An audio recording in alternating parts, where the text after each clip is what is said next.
Bismillahirrahmanirrahim. In the name of Allah, the most benefactor, the merciful Redeemer. Can y'all hear me? I don't need the mic, do I? Good. Okay.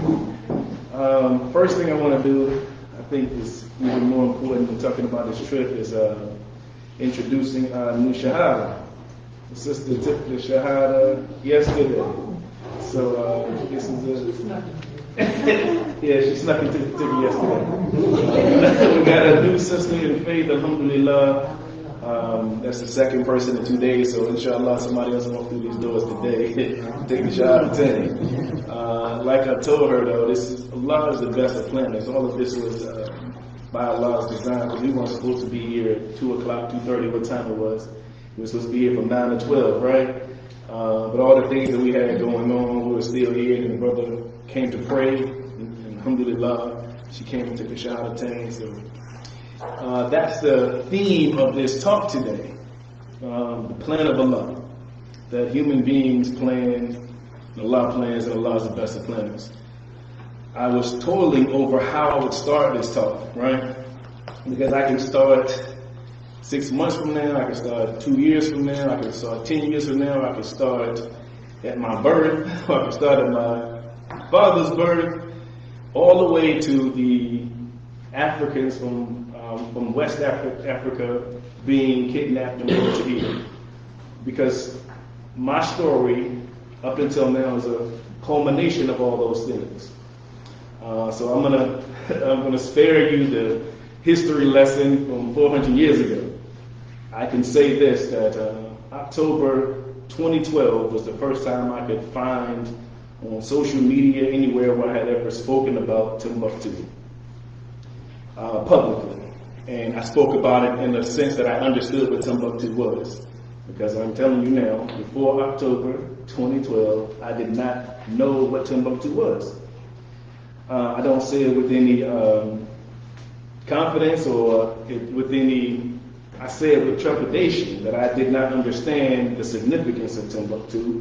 When I was a child, I thought Timbuktu was a place to say it was very far away. Like, I'm all the way in Timbuktu, knock you all the way to Timbuktu. And when I talk to people, I realize that they have the same understanding.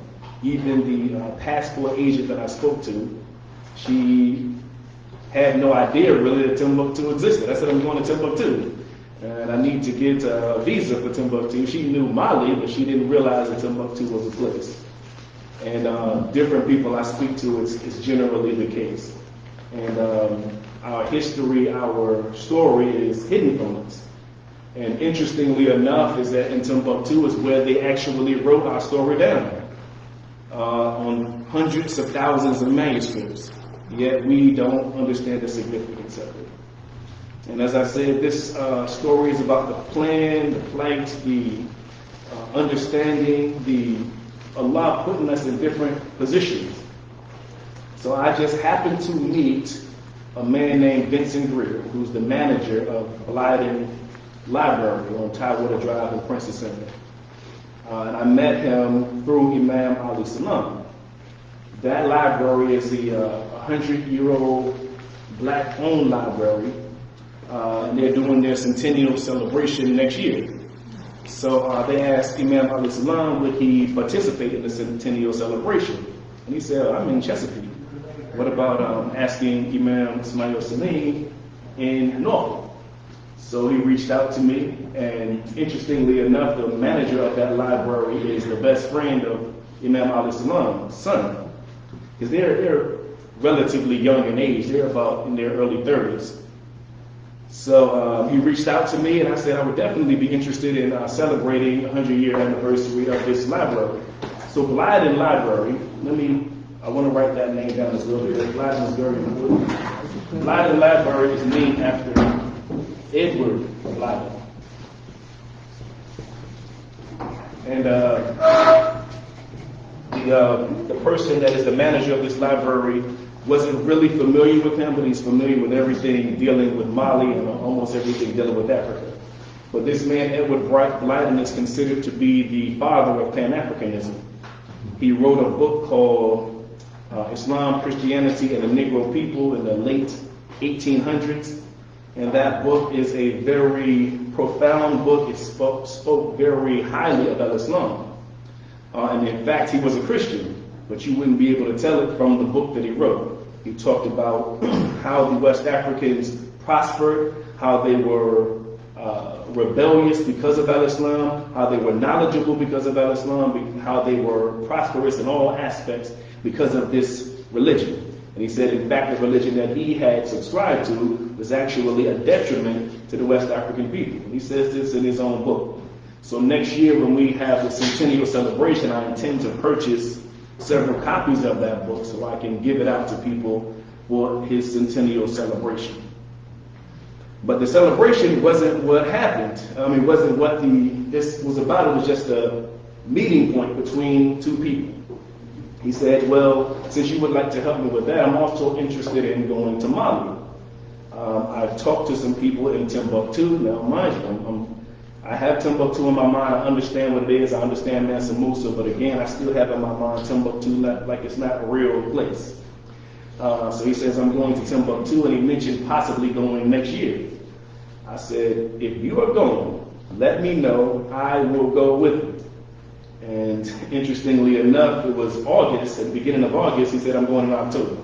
So he gave me 2 months notice to go to another continent.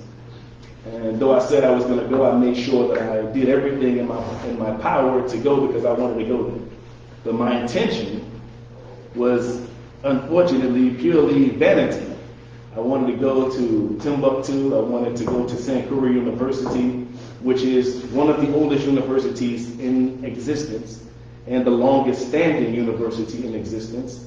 So our West African heritage, we built a university that is still standing. And I wanted to go there. Mansa Musa constructed this mud-built masjid. They call it mosque, and I remember Imam Farid would say, listen, mosque is a French word, right?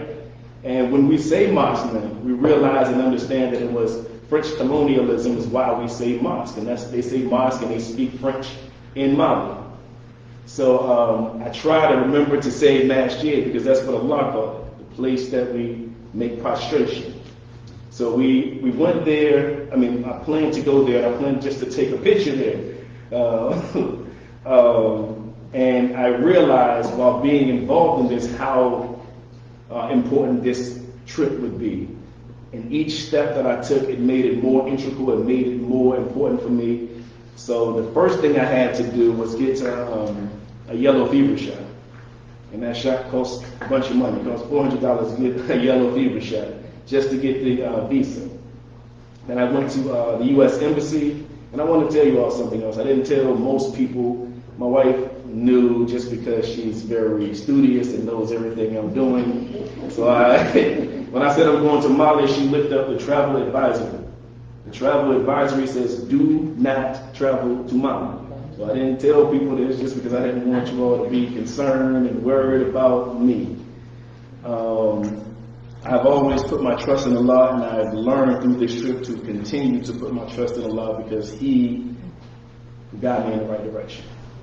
So I did not just go without tying my camel. I did speak to some people. I spoke to some people who are involved with repatriation, even though their repatriation is in Ghana.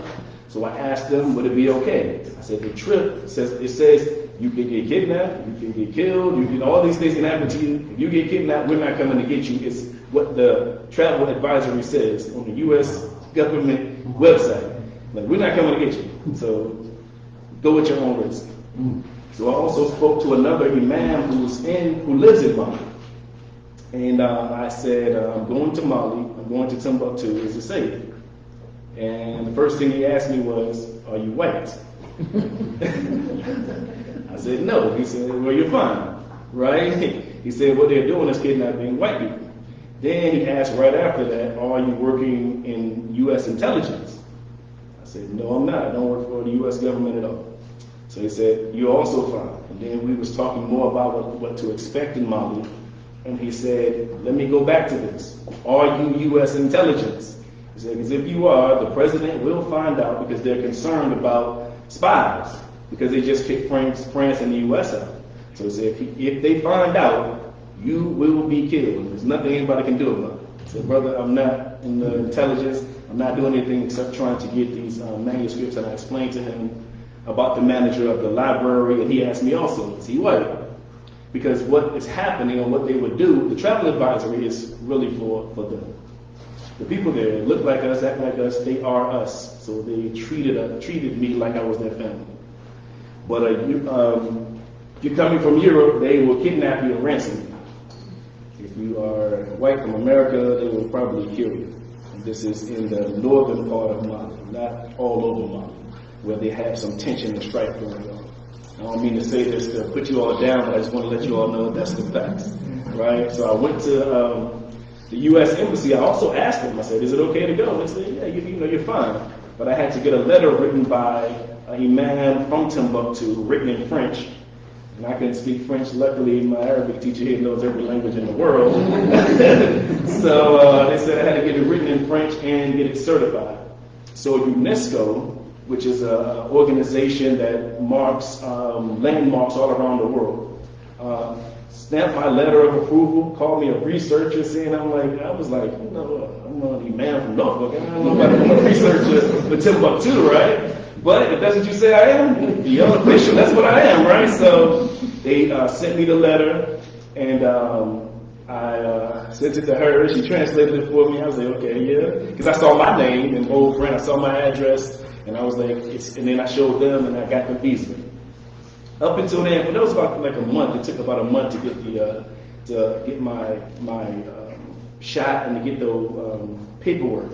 So I really didn't tell many people. I told Brother Kareem there, just because he's my road dog, man. We went to Umrah together. I'll tell a couple of people, but not everything, because I thought maybe it would fall through. And if it did, I didn't want everybody, but we almost made it. So we did make it there. And the plan was to go from Bamako, which is the capital of Mali, and stay there for a couple of days, and then go to Timbuktu and stay in the Imam Mukhtar's house for 2 weeks. Knowing what I know now, it would have been probably a pretty uneventful trip if that would have happened, the way it happened. But like I said, Allah is the best of planners. Right, so the first day we get there, the librarian, the manager librarian, his name is Vincent, so I'll just mention his name so you all know what I'm talking about. He was not feeling well. His allergies started acting up. So he had already been to Mali a couple of years ago. He met a Muslim brother named Ibrahim. Ibrahim took great care of him. He did not know any language, he only knew English. Luckily, Ibrahim knew English as well. He knew about 8 other languages. The people that met us and took care of us are like phenomenal people. So Ibrahim pulled him out, I'm going to take care of you, and he took care of him the whole time he was in that trip. So he told me for this trip, he said, Ibrahim is going to take care of you no matter where you go. So I put my trust and my faith in this man, right? So he's in the hotel, sick. Ibrahim and I go out miles and miles and miles away. We're in a cab together, and every cab there is a Mercedes-Benz. Even though it's like an old Mercedes-Benz, it's a Mercedes-Benz, right? And it's yellow, it's painted yellow. So we drive miles and miles out, and then we stop, we get out, and we're like basically in the woods. Then his brother comes. His brother's name is Jabril, and his friend comes. So it's 3 people out there, we're out in the woods together. I don't know anybody from anybody, nobody knows me from anybody. So I'm from Norfolk. I'm thinking about my instincts are kicking in, like, if something happened here, what do I gotta do? So I'm thinking, I'm gonna see if I can beat him, But if I can beat these 3 people, I'll be all right. But it doesn't matter. I can't, even if I beat them, right? I probably can't beat 3 people, but if I could, I can't go nowhere. Because everybody knows I'm supposed to be there, right? So again, this is just Allah teaching me to put my trust in Him over and over again. So I said, wherever we going, I gotta trust in Allah. So we go further out, and then we go to where they make these cloths. And they did, I showed you all the video. If you all follow me on Instagram or follow the Masters page on Instagram or follow my page, I showed how they go in the well, get the water out. They get the seed, this plant from off of a tree. I don't know exactly what the tree is. And then they crush it together and they make the material that makes this, and then they make the designs. You'll see the guy on there making the designs from mud, from the Niger River. So they go to the Niger River, get a bunch of mud, and then they keep it stored for a couple of days, and then when it smells a certain way, they realize it's ready and ripe and ready to go. So they use that to make all the designs on there, and then when it dries, they put it in water and pull it out, and they have it with these designs that they have on there, any design that he puts on. I cannot really explain it to you. I'm wearing the thing now. I still don't understand how you can use plants and mud and make clothes. And these clothes are warm, by the way. Also, it is 100 degrees every day in Mali in October. 105 every day, every single day. And I was thinking beforehand, because we all have like prejudices and things. I'm thinking, Africans they're easy to adapt to this weather. But they were just as hot as I was. I was actually more prepared because I saw it was going to be 105 degrees. But Ibrahim was hiding under the shade. He was sweating more than I was. So, I mean, it's just to realize that what we perceive in our mind all the time is not necessarily the truth. So, I also forgot this. I tried to put this in order because my wife told me I was going to be skipping around, and I was. So, we went to D.C. first. And luckily, we happened to run into a Muslim from the Young Muslim podcast named Muhammad. And there was a protest going on for Palestine and Israel, so we happened to be able to join that. It was a huge protest, but it was not as large as the ones that happened after that. So we were able to go there even before we made it. Initially we went to Morocco. So the flight goes from Washington to Morocco. It takes about 8 hours. To me, Morocco is not really eventful. I talked to Yunus and the Imam from ODU, and they told me, don't go to Casablanca, because Casablanca is kind of like downtown New York or something. But when I got there and I called somebody who was in contact, they were too far away from me, so we had to go to Casablanca. And what they do is when you get to Morocco, they had us they were looking at our passport and everything, and they said, oh, you're from America. You go around this way, right? So me and the brother Vance, we thought we was going to get some special privileges. What they did was kick us out. They said they knew we had a 12-hour layover, so we're going through this place like, oh yeah, well, I don't know what they're going to do for us, but we're going to do something special. But it was kicking us out like, y'all got money, let's spend some money out here. And that's what the whole thing was, right? So we wanted to go out there anyway. So we went to the Grand Mosque, which is a beautiful, beautiful mosque. I printed out some pictures, but I didn't get a chance to print that out. This mosque is humongous. It's so beautiful in Casablanca. It is it's breathtaking, to be honest with you. I made wudu there. Some of you all on my Facebook page, you'll see it. And I prayed there, and it's so large, width-wise. I mean, in every way, it's humongous. Unfortunately, because Vincent is not Muslim, he wasn't able to go in there. So at the door, they said, are you a Muslim? They asked me, well, was I Muslim? I said, yeah, I'm Muslim. He was like, Shahada, I'm like, yes. So I took the Shahada right in front of him. I'm like, yeah, somebody go pray, man. And so the guy Vance, he was trying to be respectful in all instances. So he said, no, I'm not a Muslim. So they didn't let him in. But they asked, could he just take a picture at the door too? Now we found out later that probably what happened is people who are non-Muslims are doing things in the masjid they shouldn't be doing. Because that certainly happened in Djenne. If you all look up Djenne's mosque on Wikipedia, you'll see that in 1999, Vogue magazine had a photo shoot inside the Djenne masjid with some nude or half-nude women. So when they did that, they were strict on who could come in and out of these masjids. So unfortunately, they made it harder for other people to do that. So we went to the masjid. It was a beautiful place. And outside of it, there's also like a corridor where they have, they're supposed to have medicine and things, but they didn't have it open, at least at that time. We went around, we ate at Pizza Hut. So we ate at Pizza Hut, and the brother said, I don't eat pork, right? The brother Ben said, I don't eat pork. I said, man, we're in a Muslim country now. You don't have to worry about it. Plus it was all beef anyway, so it tastes just like the pizza we had here. We went to some shop, and like I said, it wasn't really the experience I was looking for. because I wanted to be more authentic.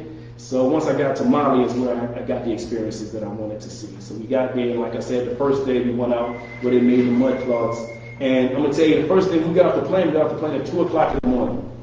First thing I see, it's pitch black, all right, so the streets that we're going to, but you see lights where people are living, and you see people in tables like this. And I saw somebody stand up and do like this. I was like, they're playing cards, man. They're playing spades or something like spades at 2 in the morning, right? And I'm like, it's unmistakable. That's what was going on, right? So it's 2 in the morning. That's the first thing I see. I'm like, this is my people. This is who I came to see, right? So that was the first thing I saw.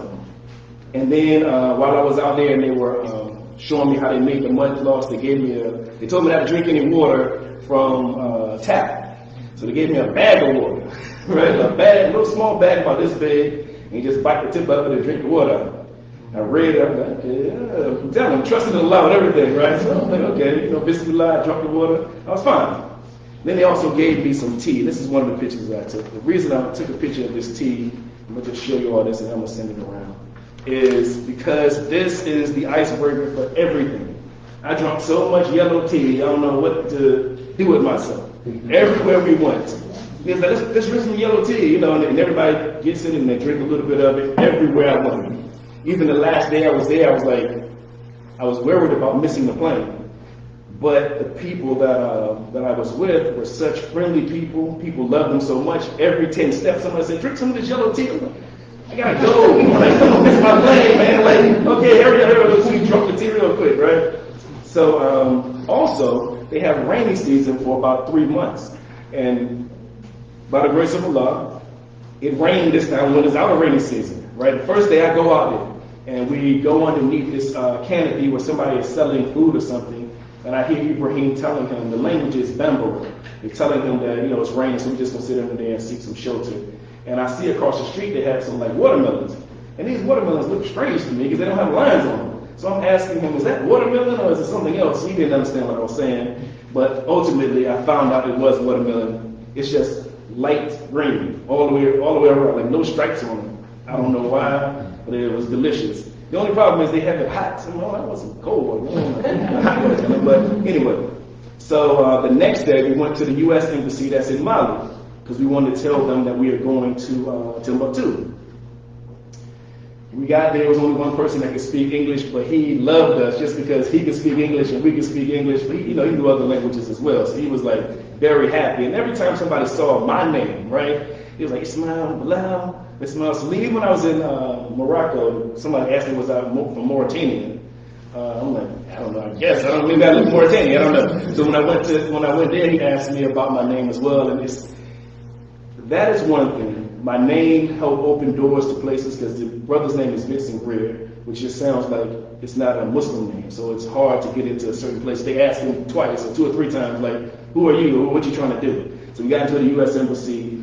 We met with the consulate, and there was 2 ladies, and they told us, they were first telling us we shouldn't have been in Mali at all. They was like, don't you know about the travel advice? We're we've been here for 2 days now. There's no problems here. The other thing is that, everybody there knew Ibrahim. The first time I was with Ibrahim most of the day. And everywhere we went, people said his name, they loved him, and because I was with them, I'm their brother also. So everybody treated me like I was family. So it really didn't resonate when she said we shouldn't be there. But then she said, so Timbuktu, there is strife in Timbuktu. So I would advise you all not to go there. Now, Vincent doesn't have any children, he doesn't have a community. He said afterwards, he said, if it was just me, I would have went. But you have a community, I don't want to go back and tell your wife that something happened to you, so we're not going to go there. So we made other plans. Like I said, the plan was to go to Timbuktu, be there for 2 weeks, and just stay in somebody's house for those 2 weeks. So instead, we planned to do something else. The strife that was happening, I just want to briefly touch on this, is when they kicked France out and they kicked the UN out of northern Mali.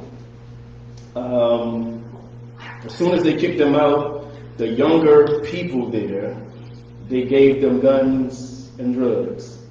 And those are the people that are causing strife and fighting other Muslims there.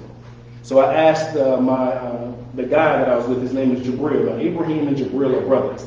Jibril, knows everything about everything. You've seen in my videos, he's the one doing most of the explaining. He just loves talking. He also has like a perpetual smile. The man never stops smiling except when he's about to go to sleep. I took a couple of pictures of him when he went to sleep because I couldn't believe he stopped talking and stopped smiling. But anyway, he said, we don't have guns here. He said this. So when they have guns, it's because they were given guns. When they were kicked France out, they gave them guns and they gave the younger people drugs. And he said, that's the only reason that a Muslim will be fighting another Muslim. He said, that's in fact the only reason they will be fighting anyone. He said, there are animists there. So just for you all who don't understand, animist is the name that Western society calls all African spiritual religions. They put it under one umbrella as animism. So the African spiritualist religion, Christians are there, they have Rastas there, but it's 95% Muslims. And he said, if animists, house is burning down, and a Muslim lives beside it, they will run and put the blaze out.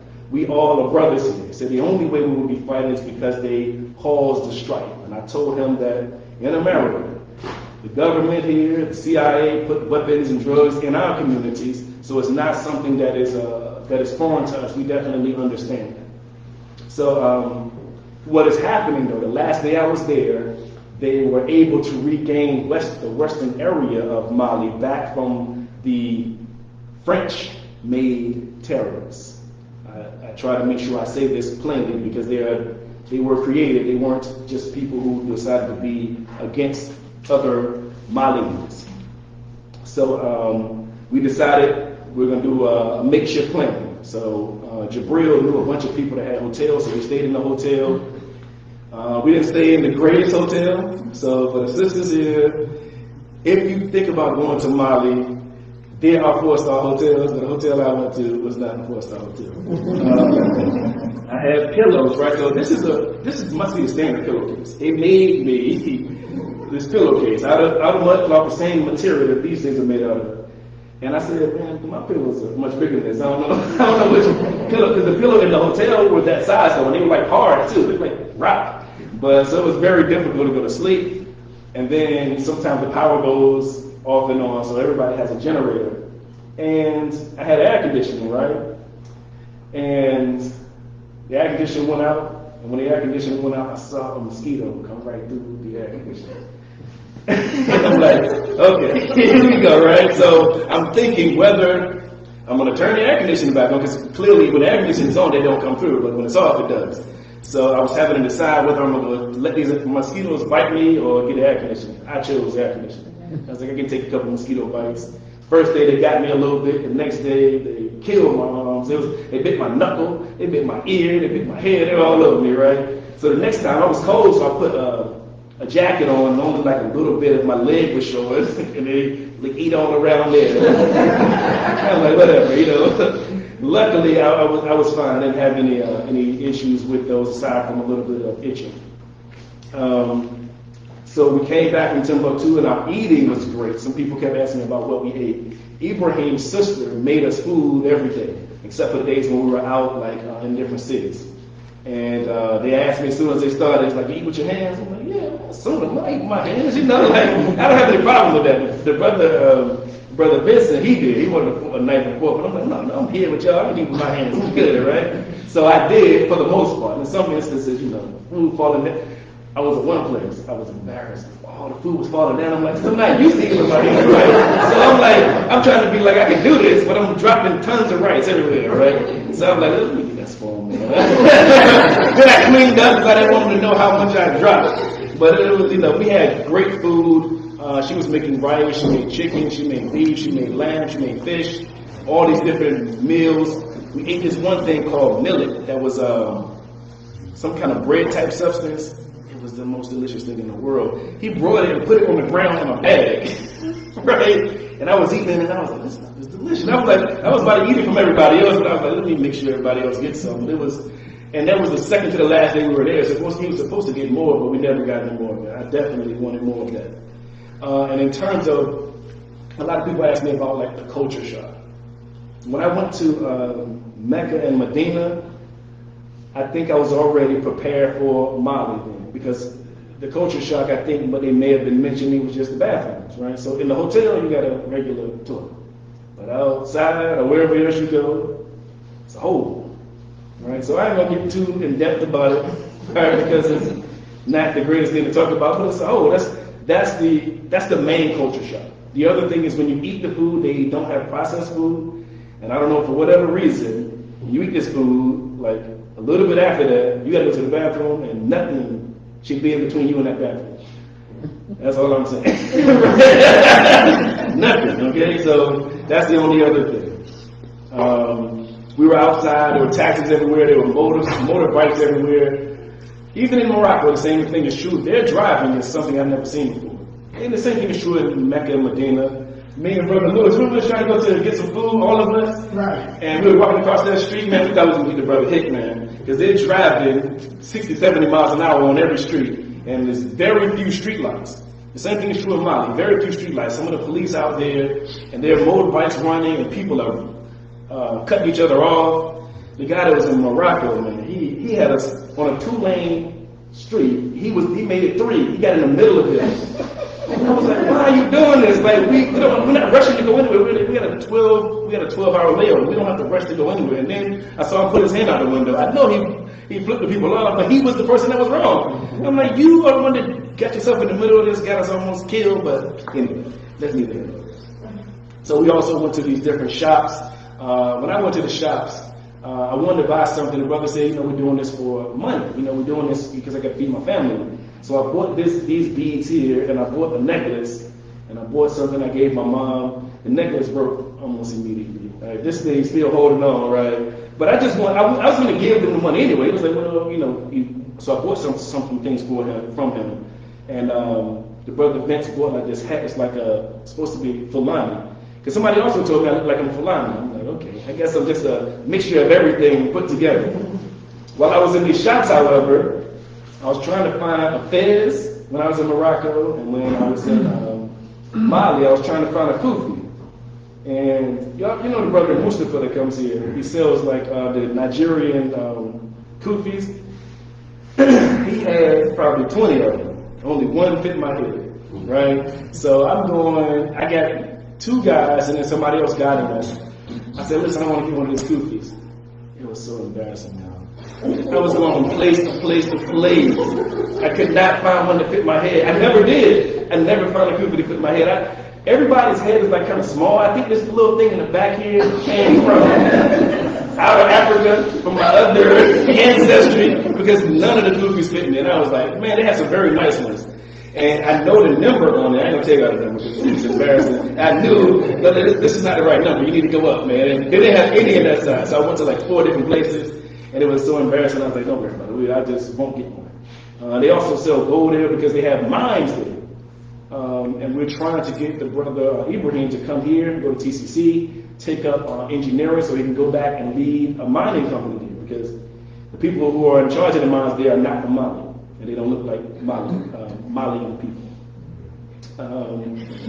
There's a mosque in the middle of the shops, people in there praying. I took a video of that as well. When we went to the city, when we went to the U.S. Embassy, we saw these huge, beautiful buildings. One of them was a government building. You know what? I think I have pictures of it. Government building. And the other one was a hotel. And then there's a beautiful, beautiful mosque in this place called, I guess I didn't print it out. It's a beautiful mosque in this place called Segou that we went.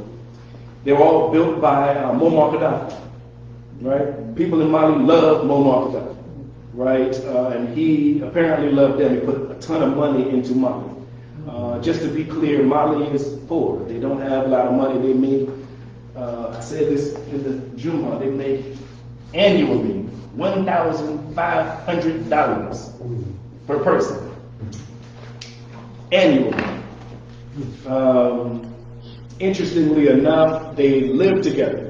Their families live together. So I told them that my mom lives about 15, 20 minutes away from me. My sister lives about 45 minutes away from me. My cousin lives here. My aunt lives here. My uncle lives here. Ibrahim was like, why y'all do that? He's like, everybody lives together in my house. Like his mom, everybody lives together. Now, Ibrahim and Jabril are brothers, but I think they have different mothers, but I'm not for sure. Because they also have another brother named Ibrahim. And he looks a little bit different from them also, right? So, but anyway, they all live together. And he said when because they make this amount of money, this is how they maintain this. He pays rent 1 month, his mom pays rent 1 month, his cousin pays rent 1 month, or whatever. And that's how they live, and they live together in a huge family and huge community. Now, we think about that, or when I thought about that, I correlated Asian people. I know that there are some Asian cultures where, even in America, if a person gets married, they still live with their family up until they're able to get their own thing. And even in some Arab countries, they talk about the same thing. They say we pool our money together. We can buy a Lamborghini, we can buy a business, but we all live together. The same thing is true with Mexican people. We were joking about Mexicans and all of them living together in the same car, but that's how it should be.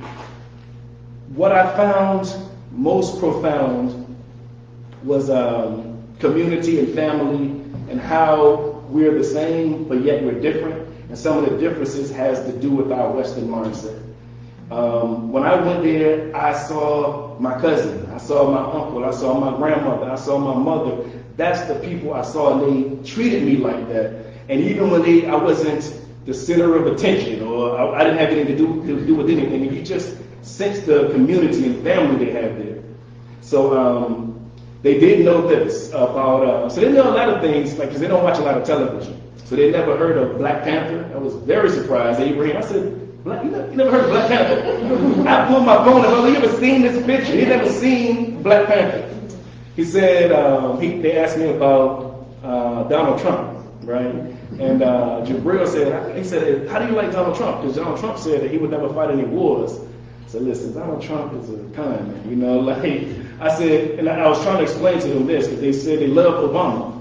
And they said the only time the TV played from America was when Obama was the president. As soon as he became president, they had American television. As soon as he stopped becoming president, they turned it off, right? So what they know of any politics or anything about America is usually from social media. And they don't really understand some of the idiosyncrasies of social media. He told me about a video that he watched where a guy was trying to talk to a lady, and she ignored him. And then he drove by with a Lamborghini, and then she jumped in the Lamborghini. I said, that is like a caricature of Western society, but those people are actors. But they didn't realize that they thought it was really happening. You know, so things like that can easily like sway them and sway their opinions on things. They knew that Barack Obama, because they love Omar Gaddafi, they said, I know that Barack Obama said he regretted what he did about Gaddafi. He said, you know, they love Barack Obama, they love Gaddafi, so they were trying to correlate those two things. And it was just really interesting to kind of figure out how much they knew and how much they gauged just from social media, from the little bit of television that they saw. Also, the money is very strange. I left my wallet. They have like I'm walking around with like $100,000 in my pocket, right? And people, I'm trying to buy something from them, I give them a $10,000 bill. I mean, that's like just strange, you know, like another $5,000 bill when it's probably about $10 or $20, but it shows it's $10,000. And to be honest with you, I never really completely understood the money system, so I probably gave people a lot more money than they deserve or than they asked for. But I just couldn't figure it out because it was such a huge disparity. It was large, much larger than even when I was in Mecca and Medina. In Mecca and Medina, it was $1 equal $3. That's kind of easy to correlate. But theirs is something totally different. And I was trying to calculate it, and I was just like, okay, I think this is enough. Or I asked Ibrahim, they would pay for it, and then I'd pay them back. So like I said, we didn't have plans. So the next place we went to Bamako, which is the capital. The next place we went to was Seby. And I got my Casa on in Seby, man. Listen, so I'll tell you, we'll get to it. So the hotels that they had were really kind of like huts that they had for each person. And we're out there, and I kept calling people tribes, and they were saying, no, there's different villages. It was about 100 different villages out here in Seby. On the way there, we went to a place where it was a woman-owned business, because they had on the wall all the women who had been a part of this building being built. And they made honey, they made shea butter, and they showed me the plant, the tree that made the shea butter. They made peanut butter. I ate a little bit of peanut butter that they made out of the machines there. And this honey was like $2 or something. It's like super inexpensive. And you know how much this would cost at Food Lion or another place. But you can get it for very cheap there. We also, on the way there, the brother, his name is Jabril, gave us a history lesson on the Constitution of Mali. So all of the villages gathered together, and they went to this place called the Ark. And they call it the Ark because it's at the top of this mountain, and it's a huge ark that goes over top of it. And they all met under there to build a constitution. They built this constitution in the year 1235. So the Malian president to this day said, you know, Western people can't tell me nothing. We had a constitution 800 years ago. You know, they just thought about one 300 years or 200 years ago. So the different villages got together, and they still to this day come and they learn about their history. So they go to this place in Seby, and they have on the chairs, on the back of the chairs, they have the names of the different villages, and they go and sit down there and they learn about their history, and they learn about the Constitution and how they all came together to build this Constitution. And I cannot do the story justice, so I recorded it because I knew I would not remember all of these details. So again, that's on my Instagram page, on my Facebook page, how Jabril goes down each and every line of how they came together. The Muslims came together with the Dogon people and the Bozo people. They all came together and they went to this arch, and we went up the arch. We went up to the mountain. And I'm telling you, these brothers, man, one of them had on flip-flops, and he went up a mountain. I'm like, man, these like real tough people, you know, like, I pretend to be tough, but I can't go up a mountain with flip-flops, man. And, we went up to the mountain, we took a couple pictures up there. We went inside there, he was telling us, you know, the history of what happened there. And, what do I have here? We came back down and we went to the different villages and going through, it was almost like people's homes. It was really like neighborhoods that we were going through. And I was feeling a little bit like we was being intrusive, but Jabril is such a good tour guide, such a good person that he made everything comfortable. This is what he kept doing. He kept saying 5 or 6 lines to people over and over again wherever he went. Now we know that a smile is Sunnah, so he's already smiling. As soon as wherever he goes, he's already smiling. People are welcoming him in, and everybody already knows him. But he says something to them. And I said, what are you saying to him? He said, I just said hi to him. I said, no, you're not. You said more than hi to him. So he said, how are you doing? How's your mother doing? How's your sister doing? How's your mother doing? He says this to every single person that he talks to. I saw a little boy who was sitting on the stoop, and he was like frowned up. Because at that time, before the sun goes down, everybody is out on the farm working. They also write their phone number on their houses in case they're out working and you want to buy something for them, you can call them and they'll come back and sell you something. So they're out there, and the young boy, I guess he was tired. He was working hard, so he was sitting down, and his face was balled up. And Jabril goes over there to him and says, how you doing? How your mama doing? And then he starts smiling like everywhere we went. So this kept happening over and over again. So we go to people's houses, and he was saying on the door, they would have like symbols to symbolize how many people are in this house. And this is another thing I want to show you. So this picture shows how many people are in this house. Now, may not be completely accurate, but I think it's meaning he has 2 wives, and it says how many sons and daughters they have and how many grandchildren they have, all based on the door. Before you knock on the door, you find out how many people are in there. So it looks like 9 daughters and 9 sons, and then some grandkids in the middle or something like that. But you can tell from the door who's inside there, right? So we're going to these different places, and it was very cool because they built them out of mud. So the reason that they have these mud masjids and mud homes is because they're eco-friendly. The air goes through it more easily, so it keeps it cool at nighttime. So you don't need air conditioning in certain places. I can tell you about that story, but that's neither here nor there. Then we stayed in the mud hut. In this hut that we stayed in, they had nets. So when I slept, I was able to be net free because I had a net around my bed, so I didn't have to worry about getting bit by mosquitoes or anything like that. So like I said, we made it to the arch. We were there. We also ate peanut soup. And apparently everybody loves peanut soup, right? Ibrahim could not wait. So one funny thing is, I hope he watches this, him and Jabril watches this, because Jabril kept calling him his name over and over again. He kept saying, Kimuni, Kimuni. Kimuni is some character from some story that eats food all the time, like non-stop. And Ibrahim eats food all the time. So the first couple of days there, I only ate one meal a day. I brought some trail mix because I didn't know how the food was going to be, and I didn't know whether I was going to be, my stomach was going to be messed up. So I ate, and I waited until I got to the hotel before I ate any food. So like, if something happens, we'll be right back, right? But then after that, we were out basically in the wooded area or the farm area. So I was like, I gotta do what I gotta do. So I'm eating the same time they do. And this man is eating all times of the day. When they brought that peanut soup out, because he's our guy, he was letting us eat first, but he wanted to destroy that peanut. Peanut soup to me wasn't great. You know, like it's like peanut butter, but that's one of they love it. They love it. So I was like, yeah, you can have all the peanut soup you want, man. If they had chicken in it or something in it, I like that part, and I like the rice, but they love the peanut soup. So like I said, we were visiting different farms. We visited an imam there, and you know what? My mama, she was big. I just thought about it because somehow what they kept doing, and this is another thing I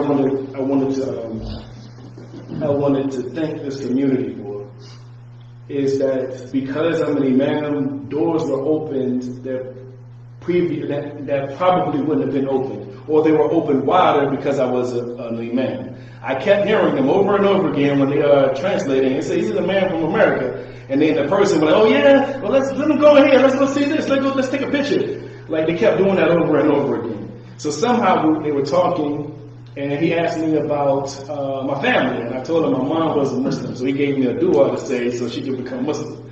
He said, say this 1,000 times, she'll be Muslim by the end of it. I was like, okay, we'll see. We'll see.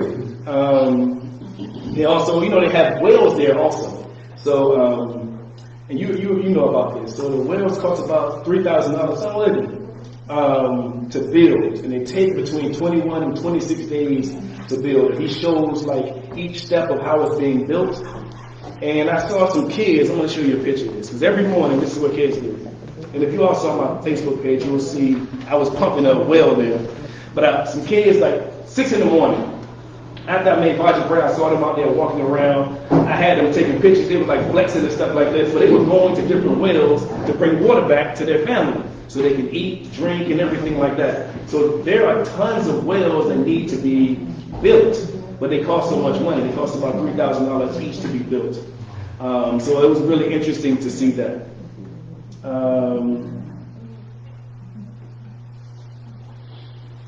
The next thing is we went from Seby to Segou, which is another state. How did you get your copy? Oh yeah, I'm glad you told me. There you go. So we were at the top of the arc, right? On top of the mountain. And when you're on the top of the mountain, you can see almost the whole Mali. Right? You can see like miles and miles out. Unfortunately, when we went there, it was kind of foggy. So you can see the fog there, but if you look at it, you'll see on clear days, you can see like miles and miles out. So I called, the brother asked me to go, no, he asked me to call the event. I just called the event on there, and I was like, yeah, I was trying to, obviously I can't do it as good as him, but I did the best I could, and I'm like, because first of all, you hear it all the time anyway, so it's a Muslim country, it's 95% Muslim, so they have it on the intercom. So I'm asleep, and my sleep is still a little bit off, because it's 4 hours off, then I get back here, and they have daylight saving time, so I'm sleeping, and I hear, Allah, like you hear it from far away, and then it comes on again, and all those things. But I was able to do it on top of the mountain, and I was very excited to do that. And I was like, my voice was a little bit cracking, but it was alhamdulillah. It was just a great experience, and I just wanted to praise Allah while I was out there in that space, and it was a great time to do that. So then we went to Segou. So Segou is another state that's in Mali, and the tour guide Jabril, it was one of his best friends. So we went to a hotel in Segou. And I'm telling you all, I think I put this on social media. This guy, let me show you a picture of him because I got a picture at his wedding. And you can't really see it good. This is the person right here who's the groom. This is the bride. And this is Jabril right here. This is Vincent. This is obviously me. And this person right here is named, I forgot his name. He's a Gruit. And I'll tell you a little bit about him in a minute. But the groom had like the tightest bald fade I ever seen in my life, man. Like, those barbers there, like, they make, I mean, listen, they know how to cut the hair just like, I mean, it's everything exactly like us, right? So what we did was we went to meet him first, and then his mother, I met his mother. Again, I'm an American imam, so they introduced me to everybody. His mama, everybody, right? So I met his mom, and his mom could speak English. And it was the greatest thing in the world because she had been to Virginia before. So she said, yeah, I've been to Virginia. So I know everybody when they come to Virginia, what do they know? Virginia Beach. So I said, you ever been to Virginia Beach? She was like, yeah, we also been to Norfolk. I was like, yeah, that's my hometown. That's where I'm from, right? So like, we was really bonded then. And then her other son lives in Norfolk right now. I said, well, tell him to come to the masjid. You tell him to come here. And we were just really like vibing then. And then there was another imam there who spoke English as well, and he knew about Norfolk. Norfolk and Virginia as well. So it was like really great before we even started. So what we did, we had like everybody drove their cars like a caravan from one place to the next. And we were just adding more people wherever we went. We went to his family's house, 5 or 6 more cars started following. Then we went to her family's house, 5 or 6 more cars started following. And we was all together, and it was just by the time we got all together, they were like dancing and having fun. It was just like a beautiful experience, and they're all close-knit. Everyone knows everyone, so they know that I'm different. Even if they don't know what's going on, they know I'm not supposed to be there, but I wasn't treated that way at all. And they were kind of looking to see what I was going to be doing. But I'm like, I'm having a good time. And then I go out and sit down. And while I'm sitting down, there's people out there, and they're still inside celebrating. They're like, the man and wife are sitting on thrones, and people are taking pictures with them. I had this like great epiphany, man. Like, this is my family. Like, I'm just thousands of miles removed from them, right? If I wasn't kidnapped, I'd be right here doing what I'm doing right now. And it hit me like a ton of bricks, man. And I'm sitting down there, and I started feeling like I was about to cry, man. I'm like, so the reason I cannot do this is because just like now, like everybody's, if I'm standing up here like the center of attention, the same thing is true in this wedding because me and Brother Vince are the only Americans. So if they see me crying, they're like, what's going on with the American dude, right? So I'm like getting myself together. So I walked out, got myself together, came back in there, and then Jabril also says this thing over and over again. He says, so far so good, so far so good. He said that to me. I said, everything is good. I said, I'm just having an emotional experience seeing all these people having a good time when they treat me this well. And I started feeling it again. I'm like, man, okay. I said, give me a second. So I started walking away, and they are such hospitable people. He started following me. I said, chill, man, let me get a minute, right? All right, I'll get myself together, then I can talk to you. So the guy in that picture, the short guy, like I told you, he's called a griot. What they do at the wedding, if you saw the video, he's like in the wedding talking to somebody, he's like, it's like he's fussing at them, right? So I said, what are they doing? And then another lady came from out of nowhere and started singing, right? And I'm like, what's happening here, right? So what they're doing is saying, you came from a great family, you came from a great mother, you came from a great father, you're going to be a great person. And I don't know what they're saying, it just seems like he's fussing at her because the lady was getting in the car, he was following her into the car, saying whatever to her. So when I'm having my emotional moment, the brother says he's a man from America, he starts doing it to me. He's like, and he's like, you're going to be a great person. He's like, thank you. I still don't know what he said, but I assume everything was good that he was saying.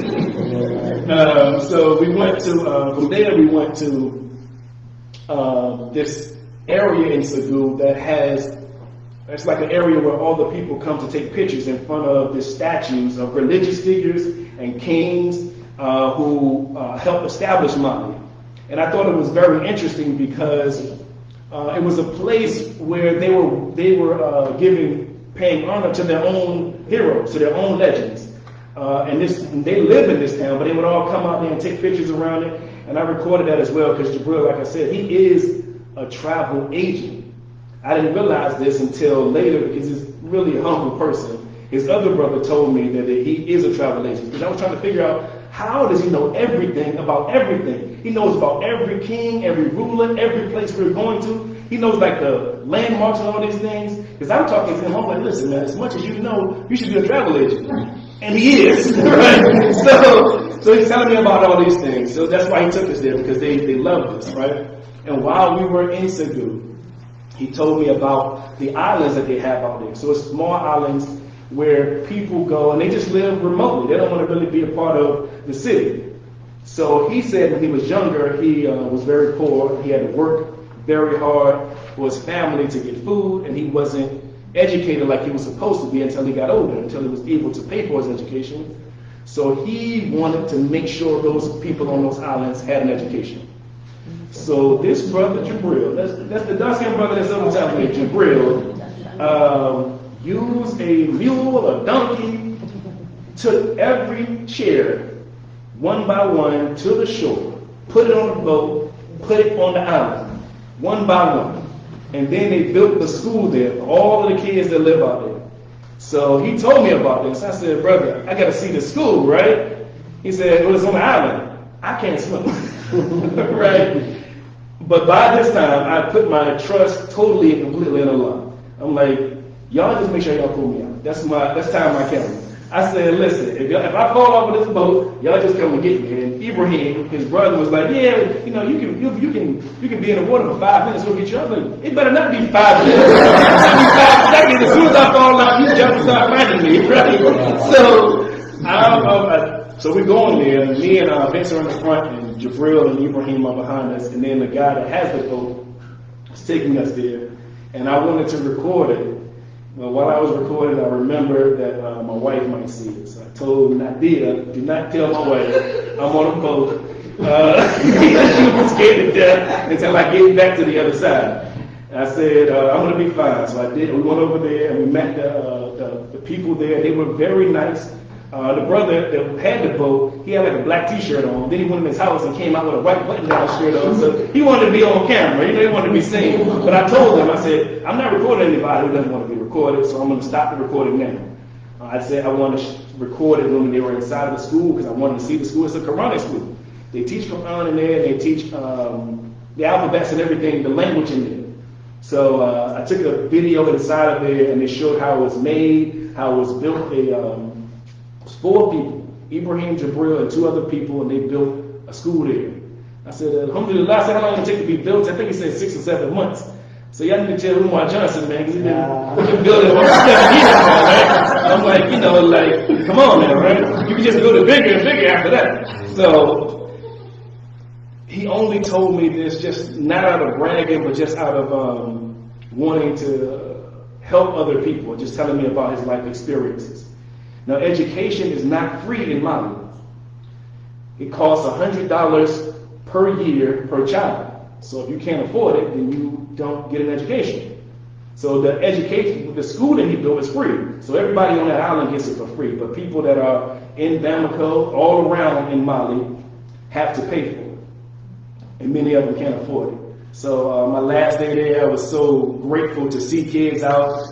They had book bags on. Right outside of my hotel, they had women riding on motorbikes with their kids on the back, and it was just a great thing. And just like the wedding, we are like super stylish, y'all. So I was trying to take pictures, but I didn't want to seem like I was taking pictures of their wedding. But they're like all these different colors and all these beautiful dresses, and people are dressed, men and women are dressed nicely. The same thing is true of the kids going to school, except for kids going to private school because they all dress in the same clothing. But in private school, it's $500 per year per student. For a regular student, it's $100 per year. So you have to give them $100 until they graduate, right? It's unfortunate, but that's the case, right? So the next place we went to was Djenne. Now, you do not pronounce the D like Django, right? just like Jabril's name is this, right? And I asked him about this. This is another interesting thing that I thought kind of correlated to our African American experience. He kept calling his brother Jabril, and he kept calling him Ibrahim. And I told him I went to Mecca, and he was like, yeah, I went to Mecca. I'm like, hey, Mecca, man, just say the rest of it, right? But they kept doing it, they shortened almost everything, right? But when they say it all the way through, they put the D at the beginning. I don't really understand why that is the case, but you know how we talk sometimes, we don't say the full thing. They do that all the time. He kept calling Ibrahim, Jabri, and he kept saying Mecca. He kept saying Mecca. That was getting on my nerves, but whatever. I don't know. Just say Mecca, man. I don't know. But anyway, so we went to the next place we were going to was Djenne. And I told you we were supposed to go to Timbuktu, so none of these places I was supposed to go to. I wasn't supposed to go to the Ark. I wasn't supposed to go to the wedding. I wasn't supposed to go on this boat. I wasn't supposed to do any of this. If we would have went to Timbuktu, I would have only been in Timbuktu, and that would have been it. So to go to Djenne, like I told you, Vogue had these lewd pictures there, and they don't want people coming from outside of there anyway. So he had to get Jibril. Yes, what's wrong? Okay. Jibril had to get permission for us to go there.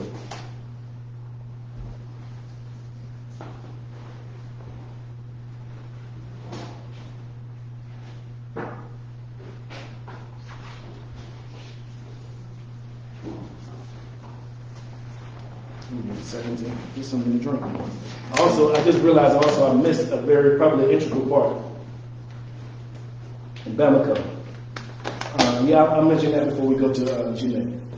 So while we were in Bamako, it was up in the air whether we were going to make it to Timbuktu or not, or whether we were going to be able to get the manuscripts. So Jibril introduced us to the sole calligrapher in all of Timbuktu. He moved to Bamako, which is the capital, because of the strike that's going on in Timbuktu.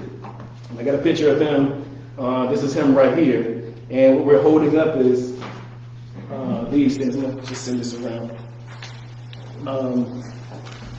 He has verses of the Quran written on these tablets that's made of salt.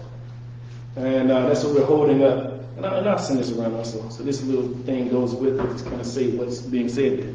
So he also has some manuscripts. So we were thinking, if we can't get the manuscripts from Timbuktu, at least we'll have the manuscripts from the calligrapher. So we asked why he was so calligrapher. His father taught him, and he said the people that he was teaching in Timbuktu, none of them made it through the course. So he's the only person that does the calligraphy. So I took a bunch of pictures of those, and we had went, like I said, we went to Seby, Segou after that, then we went to Djenne. Now he had to get permission for us to go to Djenne. When we were on the bus, he says, don't say anything, because, we speak English. As soon as we speak English, they know we're supposed to be, right? So he's like, don't say anything when we're on the buses. And the bus is an 8-hour bus ride, man. So, we're like, people, and they also, like, because they're concerned with spies or French coming in, they'll do a checkpoint, they'll come up there, they come up on the bus, the guy has like a huge AR-15 or something on his side. I'm like, what was all of this? Like, nobody's up here. But he just looked at it and made sure we're okay. They checked our passport. I guess making sure nobody's coming in there. Because Djenne has 22,000 people. I wish I knew this beforehand, because it made no difference whether we were talking or not. They all knew we weren't supposed to be there. Right? They know each other. So it doesn't matter whether we were talking English or not, right? So we got there. He was like, don't say anything, because, they're still squeamish about anybody coming in or outsiders coming in and they think they may be spies. So we get in there. And as soon as we get in, there's a traffic jam.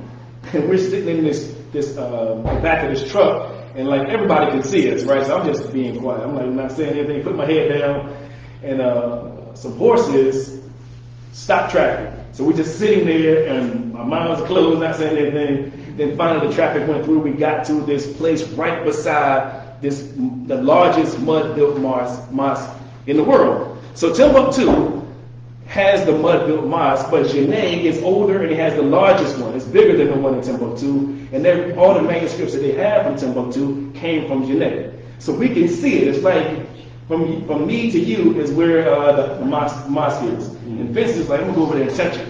And Ibrahim was like, do not go over there and touch it, man. Like the people are looking at us, right? So he said, don't go over there and touch it. Because he was about to walk over there and touch it. Then we went upstairs, and I'm sneaking with my phone, trying to take pictures of it, like. But the tour guide there had already told everybody we're good to go, we're safe to go in there, so I didn't have to hide or anything.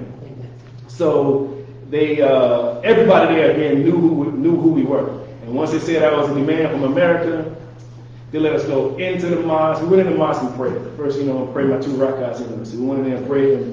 And then they let us go inside it. on top of it, we're on the roof, walking all around. We're inside where we have the muezzin with us, and he's showing us where he calls the prayer. It's just such a great experience. And on top of it, they have like holes so air can get into there, so it's cool while you're in there praying. While we're in there, so as soon as you go into a mosque, you gotta take shoes off. So I had like bare feet, man. So I'm walking around there in bare feet. These guys, you know, I'm gonna admit it, they tougher than me, right? Their feet are tougher than mine, right? I got tender feet apparently. I thought they were tough, but they're not tough, right? So I'm walking on this roof, man. I mean, my feet hurt, man. I'm stepping on rocks, it's pressure under my feet. I'm like, okay, I'm gonna pretend like I'm tough here. So I'm walking around, and then he was like, you know, it would be a great picture if you come down these steps, and we'll take a picture of you walking down the steps like you're looking over. I'm like, dude, I'll do that. So I'm coming down the steps, boom, I stepped on something that went in my foot. I pretended like it didn't bother me. I still have the picture. I'll show my wife. You cannot tell that something went in my foot because I took the whole picture like it was good, right? But I'm like, tenderfoot is on the wood after that. So I'm walking around, and I got to my shoes, and I put my shoes on, but I still could feel something that was in my foot. I pulled it out, but there was still a piece stuck in there. So we go to this guy named Muhammad's house, and we're on the top of his roof. And from his roof, you can see Djenne, you can see the mosque and everything there. And I'm like, I gotta get this thing out of my foot. So I'm bending my foot, trying to get this piece out. Ibrahim comes over there like, what's wrong with your foot, man? What you doing there? Jabril comes over there, touching my foot. The other guy like, listen, chill out, I will get this, son. I'm trying to tell them, listen, I've never touched another man's foot. But they are so friendly and so hospitable, they want to make sure I'm fine at all instances. So it's 4 people working on my foot to get this little thing out.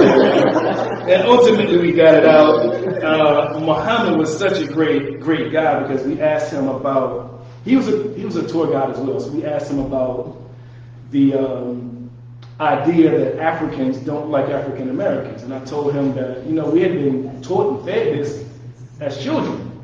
I remember as a child saying you're African Buddhist strategy and joking people for being dark skinned and things like that. Luckily, the older we get, the wiser we get, the more we understand. But then there are people are saying, well, Africans don't like you all anyway. There's no need for you to go there. I recorded about 8 minutes of him fussing and ranting about that idea. We love you all. He told Vince, he said, right now, if you want to live here, I will build a room right for you on top of this mountain. I'll find you a wife. You can live here as long as you want to. He said, we love you, right? And it was just a great experience when that happened. So from there, it was, I also met the Imam of Djenne and everybody around him. Like I said, because after we got there, everybody knew who we were. They let us do everything. They let us take a bunch of pictures. This person right here is the Imam, and these are like his entourage. Excuse me. So we took the picture with the Imam there, and I took a picture of another Imam named Ismail. I don't know, wherever I go, somebody named Ismail, he's my friend. Because it just seems rare to meet people named Ismail. So I wanted to go to Fajr prayer before we left. Because the next day, I was like, well, I got to pray here at least one more time. I woke up before everybody else did. I woke up like 3 in the morning, and we were on the roof, by the way, and we had a net around us, and it was the most beautiful sight in the world. You could see every star in the sky, man. I was trying to take a picture of it, but you couldn't. My phone couldn't capture the stars. But it was just the most beautiful thing ever. But I'm thinking, okay, I got to go pray. And I hear them call to prayer, and everybody's asleep. So I was like, I sat beside Jabril. I told you, Jabril's always talking. So I sat beside his door, and I heard him talking on the phone. I was like, Jabril, we got to go, because I realized if I went to pray Fajr prayer, I didn't know how to get back, and I would be left there because we were getting on a bus the next day. So I had to wait for somebody to take us. So we prayed Fajr prayer, and Muhammad, whose house it was, walked us to the bus station, and these guys, man, these flip-flops, man, walking me crazy. I'm like, I don't know how y'all walk this fast in these flip-flops, right? So we walked us there, and we got there safely. So we were in Djenne maybe a day or 2 days. I did forget something, and I just realized it now, which is a very important part of it. While we were there, and after we met that Imam there, we went to the library. And at the library, they had other manuscripts. Now, the British library had already scanned many of the manuscripts they had there. And then the Hill Museum also did. The Hill Museums, their contract with the Djenne Mosque is expiring in the next couple of months. So they want us to take over that contract and be a part of securing these manuscripts. And what they showed us was some verses, some Qur'ans that had been handwritten. They showed us some dua for each day of the week. They showed us some history that they had. And then they showed us this box of manuscripts that had never been touched before. And like I said, there's 20,000 people in Djenne. So, and you cannot get in there except the way we got in there. So we were probably the only people outside of those 22,000 people or 20,000 people who had ever seen it before. And some of these manuscripts, you can tell they were old, they were rotted, but they asked us to help be in charge of securing them. 6 months ago, I did not know this man Vincent Greer. 2 weeks ago, I'm asked to be in charge of these manuscripts that's probably 1,000 years old. And these families have these manuscripts. Many families haven't even given all of them out yet because they're still holding them secure. And I didn't know this. Sister Zakia, she said she was watching this, told me this like the day or two before I was going there, or maybe a couple weeks before I was going there, that the Segou University, they have the manuscripts, and Djenne have the manuscripts, but they came from families. What happened is it's like passed on from family to family, and then they allow the university or the mosque to house them. So there are still families in Djenne who has manuscripts that nobody's ever seen before. And they said, you all, if we get you all to do this, some of those people will bring out those manuscripts that's never ever been seen before. So again, I'm being put in a position to try to maintain our history that I had no idea that I was going to be a part of. So from there, we went back to Bamako. And we went back to Bamako, the brother from Timbuktu flew down to us, right? So he flew down to us with a copy of the Quran that was handwritten, that was about 400 years old, a copy of Bukhari, the whole Bukhari handwritten, I can't remember exactly how old that was, and some poetry. So the entire purpose of this trip was for that. So we can get the copy of the manuscripts, so we can bring them back to Norfolk and get funding, so we can go back and get more manuscripts. So we were actually able to accomplish what we were setting out to do. Before we scanned the manuscripts, they said you have to meet their family. Now I showed you all the picture of the calligrapher, right? He had the manuscripts. We said, can we scan it? He said, we got to talk to our family first, right? I can't say, it doesn't matter what I say. If they say no, you can't get it.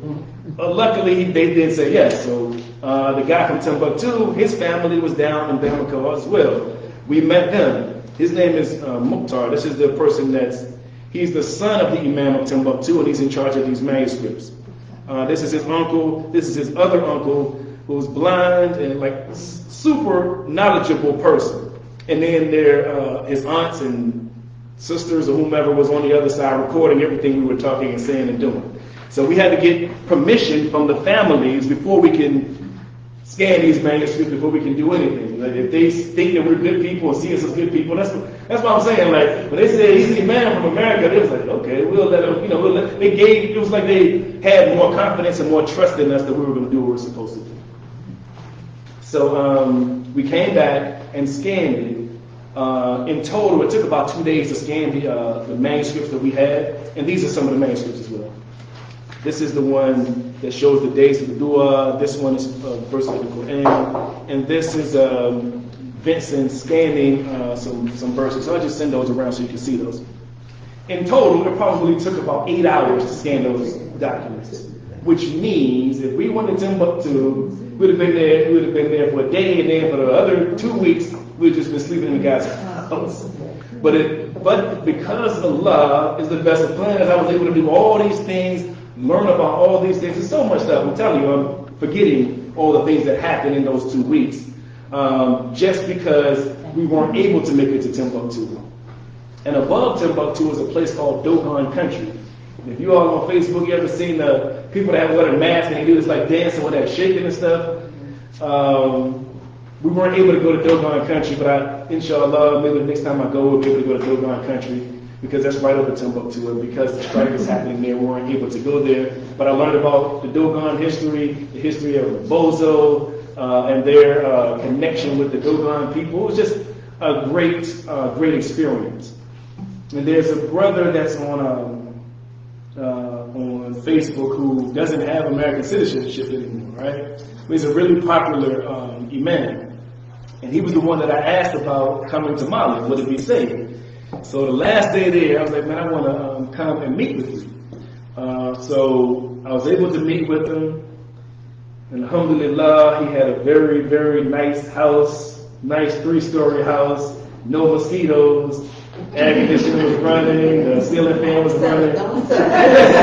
Listen, this is what I told him, because I said, I'm so glad that I came to see you, because there would be no way I could sell Mali to my wife if I didn't come see you this last day, right? I mean, he had like ceiling fans, and his wife had, she has a medical, she's medical, I don't know exactly what she does in medicine, but she has like everything set up as like a beautiful, beautiful home. And he's like a very knowledgeable person already, and he has a bunch of manuscripts already scanned himself. But I was so glad to be able to go there and show pictures to my wife that it's a very nice place. It's $400 a month, and the one beside him is a little bit smaller, $200 a month. He has a mountain behind him, like great view. It's beautiful. And okay, the neighborhood is also like sectioned off, and apparently it's like 10 other American families there. On the way back, so it was 15 minutes away from the hotel to go meet him. And I was telling someone else this, that they seem to not be like really, they don't have like sense of urgency. A lot of the Africans don't have like a great sense of urgency. I mean, like, if you ask them a question, they'll be like,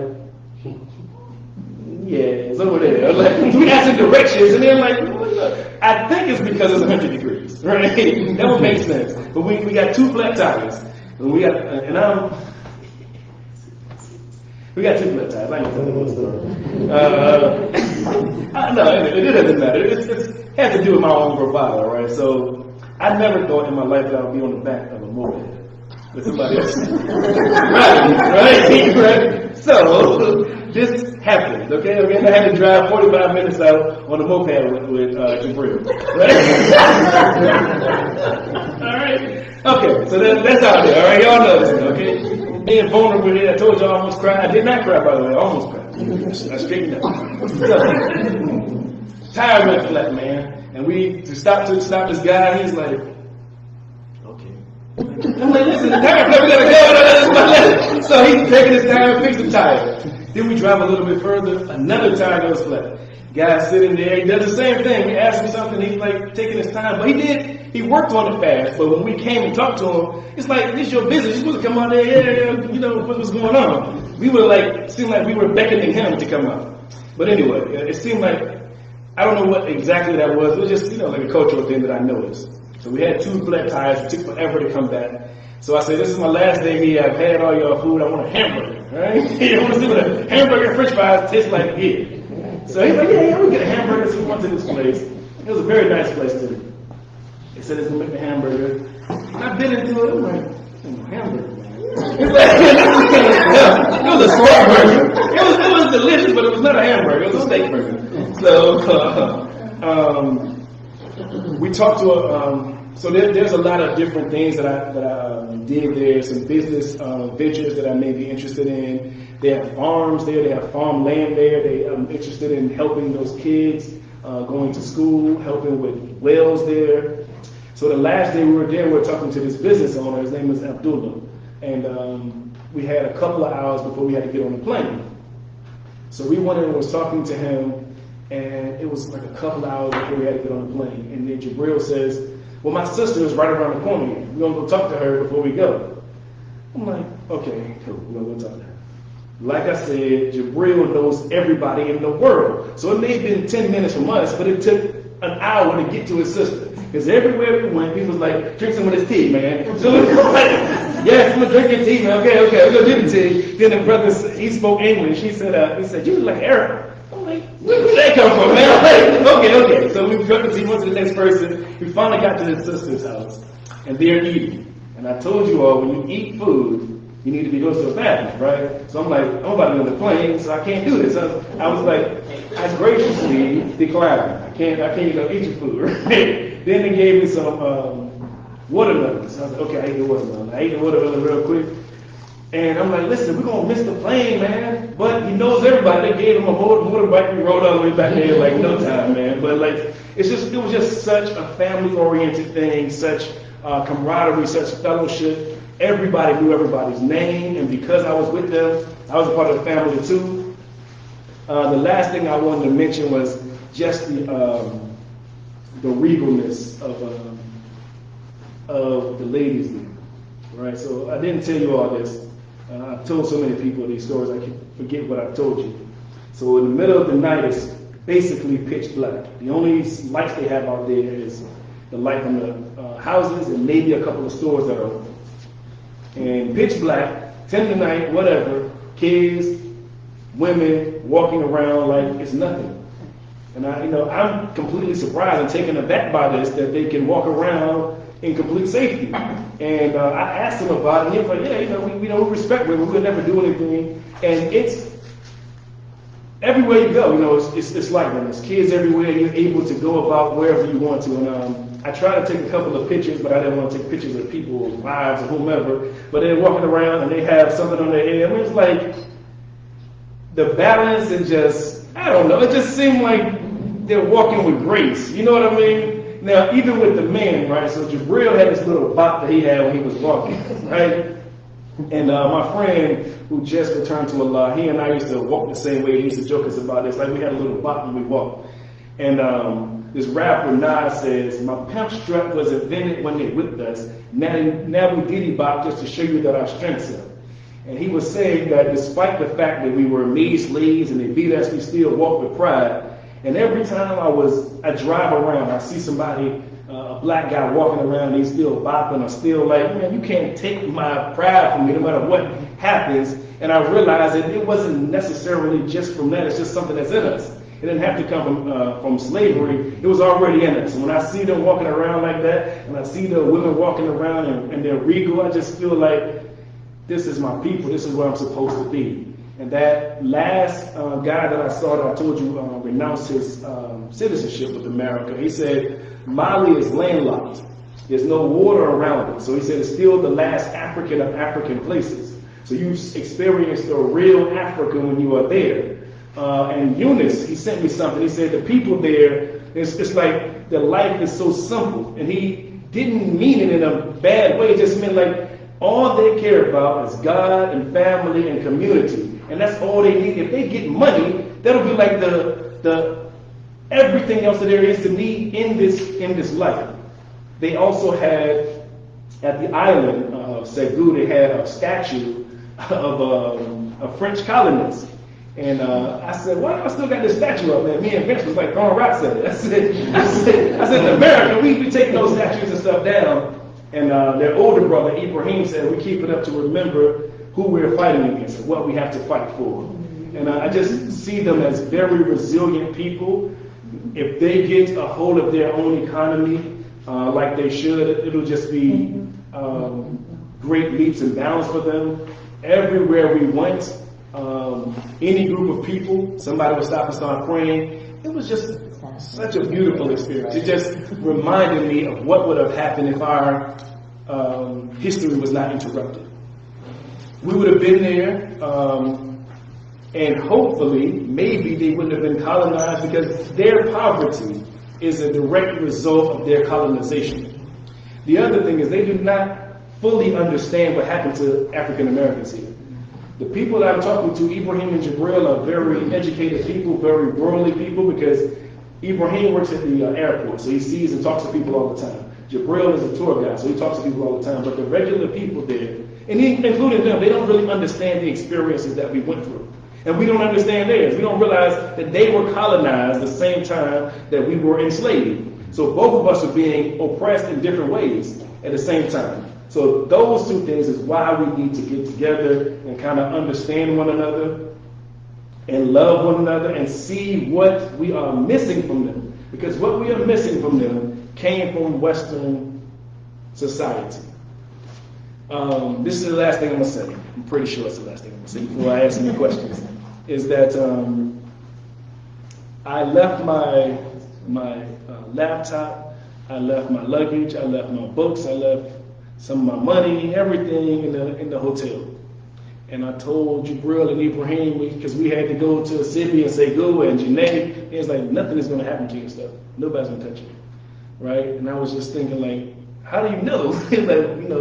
And then I thought about the shops that they had out there. And they had shops with fruit all down, like from here to here. They had everything you could buy, gold, everything out, right? And they just put a sheet over it. I said, do they steal here? He said, very little. Because they see each other as brothers and sisters, and they wouldn't steal from one another. And it made me think about the studies that are done in America about poverty. And it says that crime comes from poverty, right? So where there is no education, there's no jobs, then people will commit crimes there. Yet, Mali doesn't have money and they don't have crime there. So what that means is the Western society, our Western mind thinks about materialism, about getting as much as you can, acquiring as much as you can. So in America, if you don't have any money, you think about taking it from somebody else. When they do not think that. They're family-oriented, community-oriented. They will help one another get whatever they need. Ibrahim told me this. So, by the way, I should have asked Vince to come here, just because of the spectacular kind of person that he is. So he's been planning this for 10 years, by the way. He went to school, he got his master's degree, he became a librarian, all this on purpose to go to Mali. I just happened to bump into him 6 months ago. When he first went there, Ibrahim couldn't get into the airport. He could only be on the outside and say, I'll give you a ride to whatever hotel. He paid for the man to be able to work in the airports. So Ibrahim is working in the airports now. And he said somebody came off the plane that was bawling crying. And Ibrahim said, what you crying for? He said, I spent my last dime to get here. I don't know what I'm going to do when I'm here. So Ibrahim said this. He said, my room is from right here to about right here. That's where I sleep. He said, I told that man you can sleep there for 5 years, 10 years, however long you want to. And he was like, there was so much pride in him saying, I got this much, but I'll give it to anybody. I don't even know that man. He said he stayed with him, I can't remember how long, until the man got on his feet. And I was thinking, that's what we're missing here in America. That's what we're missing as a community, that I will give you what's on my back just to make sure that you're okay. When we were sleeping in the hotels, Jabril was on the floor, and Vince said, you gonna sleep on the floor? He's like, I'm from the village, man. I sleep anywhere, He made me feel like, what? Maybe I should need to sleep out here, he was like, and he wasn't saying it like with any toughness. He was just saying like, this is my life, like a bed is something that's like it's like luxury, I've been doing these things before, so I can't wait till he comes here. I'm trying to get him to TCC so you all can meet him. He's a very, very genuine person. Jabril is the same way. When you meet him, you will want to give him the shirt off your back, because when you talk to him, he will give you the shirt off of his back. That's all that I had. There's many nuances and small things that I probably forgot, but that's the story. Any questions? I don't have a question. I want to thank you for what you've given us and fed us, and I can see your purpose. And I was thinking about when you lost your job and didn't know what you was going to do, right, what was going to happen, and I can see all of that. When you first lost and I was sitting out there, I could see that you were going further than you thought you was going, but I didn't mention it, but because I'm new and didn't want to say it. But I see so much that's happening already, and that's going to continue to happen. Thank you. Alhamdulillah. That's when I told you at the beginning of this that I could talk to you about any story. That's just an integral part of it. That's a small part of it. This is all in Allah's plans. I mean, if I was still working there, I wouldn't have been able to do what I'm doing. And I wouldn't be able to highlight what they did to me, right? And they did this to me because I was a Muslim, outspoken Muslim, and I'm outspoken African American. That's the only reason. I still haven't said their name, even though we're in the processes of getting them back to what they did. But all of these things are the plan of Allah. I mean, it's nothing else than it. That's why I told you when I put my trust in Ibrahim and Jabril, I was like, one time I was on Facebook, and that's when it hit me, and I said, I trust in Allah, I love Allah. I knew for sure that He has me. And I thought I had it before. I thought I trusted in Allah before until I was there, until all these things happened to me. Like, know that it's further you can go. There's more trust that you can have in Him. There's more belief that you can have in Him. Like, every time you think, like, oh, I think my man is like here. No, you can go higher. Like, I don't believe anything can happen bad to me now. I don't think people can do anything. There are people who do stuff to me. I just be like, that's unfortunate, because I'm about to be good. You understand what I'm saying? Like, and I believe it wholeheartedly now. I think they are the people that's going to lose. So, anybody else have any other questions? So, no, well, they have yellow tea and green tea. And the green tea was just Lipton tea, but the yellow tea, they made it. And it's just what is it called? Just a conversation piece, just for a social piece to drink. I don't know if there's any real significance to it, but when I was there, I put on Facebook that I was in Mali, and someone asked me, have you drank this tea? And I was like, absolutely. And I was like, is it this tea right here? And I showed them a picture of it, and they like, yes, because everybody's just known for, that's how you build a camaraderie with one another. So everywhere we went, we were drinking that tea. It may be some significance to it, but I didn't delve into everything as deeply as I should. I was just riding the experience. Once I realized that we weren't going to Timbuktu, and then the guy was coming to us, and we started going through these different things, I was just like, I'm just along for the ride. We're going to see where this thing goes. And it was a beautiful, beautiful experience. The last imam that I met, his name is Muhammad Sharif. And you might see him on Facebook, because he's like very known on Facebook. He said people ask him, why did he go to Senegal, why does he go to Ghana? He said, like I said, Mali is landlocked. He said that's the last real African place. I found out some other things too. Oh man, he was talking about the Dogon people, right? So the Dogon people know something about astrology or astronomy, and he said that some of the Dogon people were with Musa alayhi salam, with the Pharaoh. The Pharaoh summoned them to do the magic, and they found out what he did when Musa alayhi salam overtook their magic. They accepted Islam. And he was like, I didn't even consider that being a possibility. Also, that Sudan was larger than it is now. Apparently, Sudan went from where it is now all the way to Niger, Mali, and Burkina Faso. It's just a lot of other history. It just makes you want to delve into more and more things that I had no idea existed. So it's just really integral, and it's really interesting how interconnected stories are that are from Africa. So when is he going to be over here? When is he coming? When is who? Both of them. So Ibrahim is supposed to come next year. We're working on his visa so he can go to school. He has to do 2 years in engineering in order to go back to mining. This is why he asked me about it. It's because Mukhtar, who is the person from Timbuktu, and Ibrahim, they would have this place as somewhere where they can pray and feel relatively safe, because they're in a Muslim country there. And I was trying to tell them it's different between being in a Muslim country and being in America. I was trying to. They're going to have the culture shock, not really us, when they see all kinds of crazy things in these streets that they've never seen before. Next year should be. So the librarian. Mm-hmm. When is he here? Yeah, he's on. So we can invite him here. For sure. Yeah, you can, because he's going to have the anniversary thing this year. Yeah.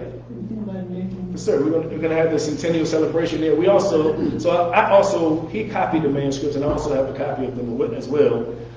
He copied them on a Mac hard drive. I don't have a Mac computer yet. It costs a bunch of money, so at some point we'll get a Mac computer and y'all can see the manuscripts that we scanned. But that's like those ones that you showed us, they look like they're about to fall apart. Right? So, okay. I'm glad you said that. So Timbuktu, because they have strength in Timbuktu, I'm sorry, I ain't gonna hold y'all no longer, okay? We've been talking for a while now. Timbuktu, because they have strife and fighting there, every year these mud-built mosques, they have to replaster them. because it's fighting in Timbuktu, they can't replaster it. And they can't replaster the library, so the library is crumbling. So they asked us, just like they did in Djenne, they asked us to help them build a library for Timbuktu. Well, I mean, so maybe not that much. You talking about so they have all of the design for it. They don't have the pricing for it. But this is what the plan is to get a grant. That was the purpose of going there anyway, to get a grant from the city. Once we show the significance of what we have, and then also connect St. Croix University to HBCU here. So we're talking to Norfolk State and talking to Hampton University. We're going to meet them this week. So that'll be a lasting relationship. It's not something that we would have to foster ourselves. But we'll get a grant, and from someone we met at Slover Library, they got a pretty significant grant for doing what they needed to do there. And hopefully that relationship between the universities will be lasting, and we'll just be able to say we were a part of maintaining Western African history.